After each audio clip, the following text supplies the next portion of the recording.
예, 오늘 학습하실 내용은 85쪽에 나와 있는 지난 시간에 이어서 정렬 및 부분합 마무리 좀 짓고요. 그 다음에 이제 새롭게 진행하는 피벗 테이블 하도록 할 겁니다.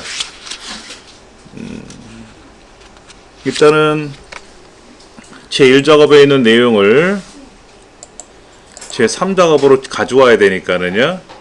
제1작업에 있는 B의 4번째부터 H의 12번째까지 오른쪽 2칸 남기고 아래쪽 2줄 남기고 컨트롤 C 복사하시고 나서요. 제3작업 B2에다가 바로가기 메뉴에 있는 선택하여 붙여넣기 클릭하시고 열 너비 붙이시고 나서 확인. 그 다음에 컨트롤 V 붙여넣기 누르시면 이상 없이 들어올 겁니다. 우리 교재에서 그냥 바로가기 메뉴상에 있는 열너비 유지한 채로 붙여넣기 하면은 조건부 서식이 깨지는 경우가 있어요. 그래서 그렇게 하시면 안 됩니다. 그 다음에 결과를 보시면 결과 파일까지 한번 열어놓고 볼게요. 결과 파일을 자세히 보시면 이렇게 분류라는 걸 기준으로 생활가전, 의료, 화장품, 오름차순 정렬이 되어 있단 말이에요. 그렇게 우리도 이 생활가전에다 클릭해 놓으시고 나서 데이터 오름차순 정렬을 하시면 생활가전이 위에, 의료 중간에, 화장품이 하단에 이렇게 정렬이 될 거란 말이에요. 그렇죠? 그 다음에는 이제 지정한 책에 이제 인쇄물에 나와 있는 것처럼 한번 해봐야죠. 첫 번째 부분합 출력 형태와 같이 정렬하시오. 정렬했고요. 그 다음 부분합 버튼 클릭하셔가지고 그룹할 항목은 당연히 분류가 되겠죠. 분류를 기준으로 정렬했기 때문에.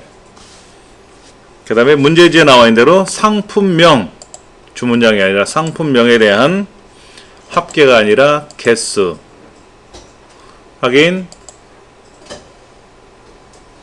그럼 이제 생활가전의 개수가 몇 개다. 상품명 쪽에 숫자가 3 이렇게 나오겠죠. 그렇죠?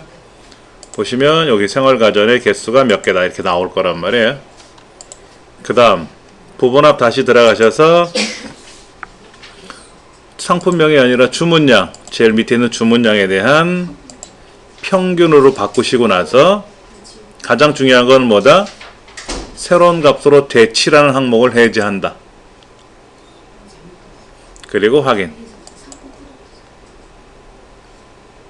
그러면 이쪽에 생활가전 평균이 나왔을 거란 말이에요.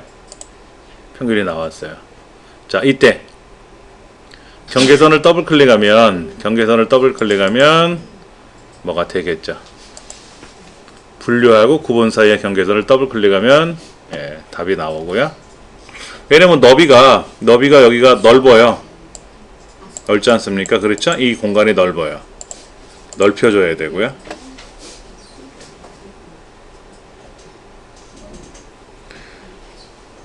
그 다음에 왼쪽에 있는 그룹 해제, 윤곽 지우기. 윤곽이 지워지겠죠?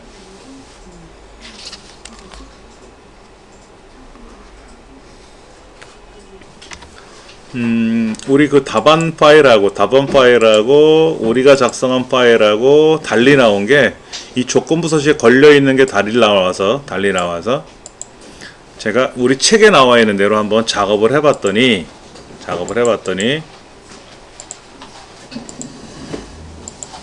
복사를 해서 우리는 선택하여 붙여넣기를 클릭해서 열너비 유지하고 그 다음에 붙여넣기를 했단 말이에요.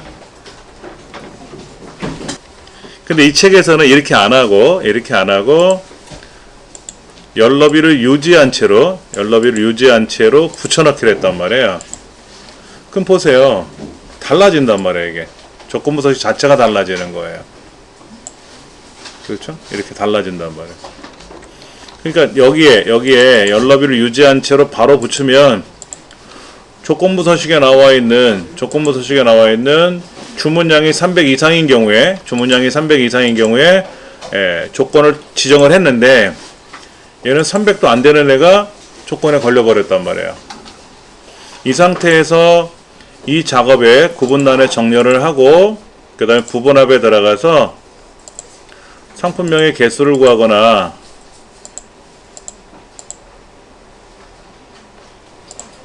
그렇게 되면 또 엉망이 되고요. 그래서 결과가 이상하게 나오는 거예요.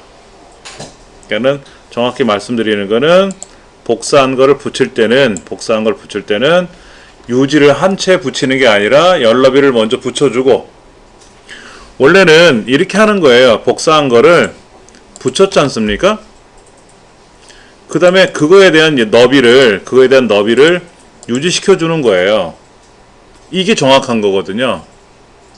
그런데 우리는 그렇게 되면 높이가 깨질 것 같아서 너비를 먼저 붙이고 나서 값을 붙였단 말이에요. 근데 그거를 편리하기 위해서 그냥 너비를 유지한 채 붙였더니 어떤 문제가 생기냐면 조건부 서식 자체가 깨지는 거예요. 다시 한번 말씀드리지만 조건부 서식이 깨진단 말이에요. H 14번째 셀, 얘가 300 이상인데 얘가 어떻게 300 이상이냐고. H 14번째 셀이 300 이상이 됐어요? 안 됐잖아요. 195밖에 안 됐잖아. 195밖에 안 됐잖아. 그럼 300 이상인 애가 나와야 되는데 여기는 300 이상이 나왔잖아요. 그렇죠. 즉 제1작업은 네 번째 줄서부터 들어가 있어요. 근데 붙이는 거는 두 번째부터 붙었잖아요. 그럼 그에 상관없이 조건부 서식은 들어가야 되거든. 그게 원칙이니까. 조금 해설 문제가 잘못 구성되어 있는 것 같아요. 일단은 우리 책에 85쪽에 나와 있는 거는 이상 없이 했고요. 그 다음에 이제 86쪽에 나와 있는 거랑 87쪽에 나와 있는 것도 잠깐 한번 해볼 겁니다. 열기 눌러서 문제 3번과 문제 4번을 해볼 텐데요. 마찬가지입니다. 항상 똑같아요. 원 데이터 영역에 오른쪽 두 칸 빼고 아래쪽 두 줄 빼고 복사. 제3작업 B2에다가 본래는 그냥 먼저 붙이고 너비가 깨졌잖아요. 그럼 선택하여 붙여넣기 가서 열 너비를 붙여주면은 이렇게 똑같이 붙어요. 근데 잘못하면 높이가 깨질까봐 너비를 먼저 붙이고 나서 내용을 붙인 거죠. 그 다음에는 이제 차종을 기준으로 RV, 소형, 중형이라고 되어 있으니까 차종에다 오름차순 정렬을 해주시고 얘를 기준으로 차종을 기준으로 부분합을 해주면 되는 거죠. 그래서 문제 나와 있는 대로 보유대수의 합계와 그렇죠? 그 다음 대여 수입의 최소값을 구하시오 라고 했는데 새로운 값으로 대치를 빼주고 요거 그리고 확인 눌러주면 그리고 이제 경계선 차종과 일 요금의 경계선만 펼쳐주시면 이상 없이 답이 나오고요. 그 다음에 그룹 해제에 가서 윤곽지우기라고 하는 거 요거만 해주면 부분합은 다 해결이 되는 거죠. 잠깐 메모를 한번 해볼까요?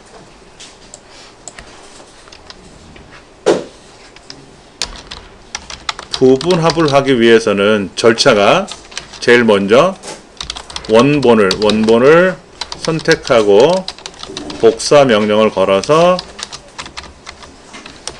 제3 작업 시트에 B2 셀을 선택을 하겠죠. 그 다음에 선택하여 붙여넣기에 가서 열 너비를 맞춰주고 그 다음에 붙여넣기. 이건 이제 내용이죠. 내용을 붙여넣는 거죠. 이때 4번과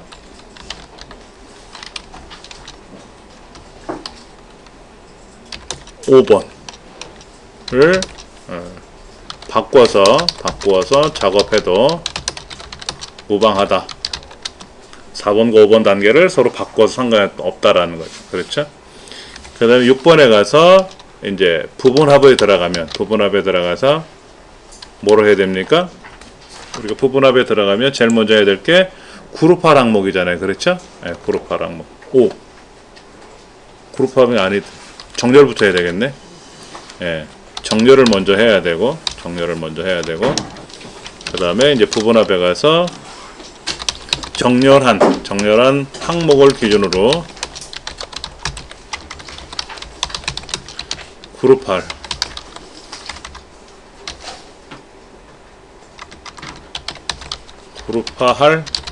항목을 지정해 주는 거죠. 그렇죠? 그리고 함수 두 가지를 작업할 때 이때 두 번째 작업을 할 때는 새로운 값으로 대치 항목을 해제한 후에 작업을 한다.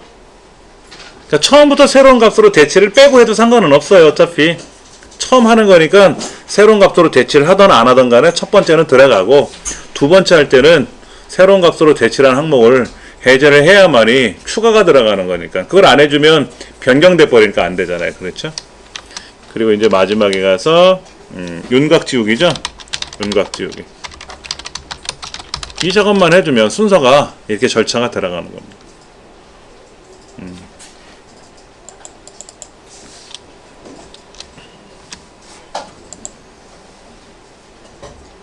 자, 그러면 87쪽에 나와 있는 네 번째 문제를 마무리 한번 해볼게요. 열기 눌러서 4번 문제를 열어볼 겁니다.